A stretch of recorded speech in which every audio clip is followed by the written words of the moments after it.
আমরা এই মুহূর্তে আছি ঢাকা বিশ্ববিদ্যালয়ের যে কেন্দ্রীয় শহীদ মিনারটি রয়েছে সেখানটায় এসেছি। পুরো প্রাঙ্গণটি বলা যায় যে পুরোপুরি একদম খালি, কোথাও কিন্তু একজন মানুষকেও আমরা দেখতে পাচ্ছি না। পুরোপুরি বলা যায় যে যে গভীর রাতের যে নিস্তব্ধ নিরাপত্তা সেটি কিন্তু পুরোপুরি এখানে এসে আমরা দেখতে পাচ্ছি।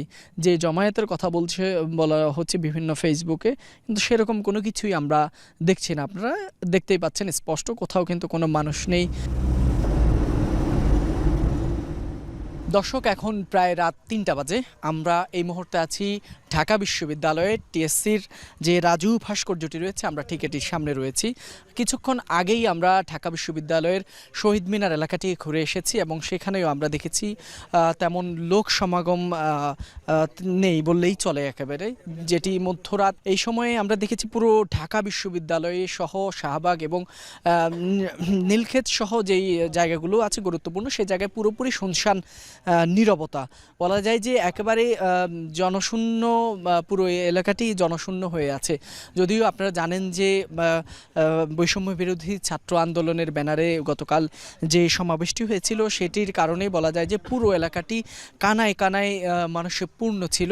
সে জায়গায় কিন্তু রাত বাড়ার সাথে সাথে আমরা দেখছি যে পুরো এলাকাটি ফাঁকা হতে শুরু করেছে এবং এক পর্যায়ে কিন্তু বলা যায় যে আমরা রাত 12টার পর থেকেই ঢাকা বিশ্ববিদ্যালয় এলাকায় অবস্থান করছি এবং এখানে আমরা মোটামুটি বড় কিংবা ছোট তেমন কোনো আমরা জমায়েতই কিন্তু এখন পর্যন্ত আমাদের চোখের সামনে পড়েনি। ঢাকা বিশ্ববিদ্যালয় এলাকায় আমরা দেখছি যে অনেকেই ফেসবুকে বিভিন্ন পোস্ট থেকে, বিভিন্ন আইডি থেকে, পেজ থেকে অনেকে দাবি করছেন যে ঢাকা বিশ্ববিদ্যালয় এলাকায় বিভিন্ন রাজনৈতিক কর্মসূচি চলছে মধ্যরাতেও, সেখানে অনেক বড় জমায়েত হচ্ছে।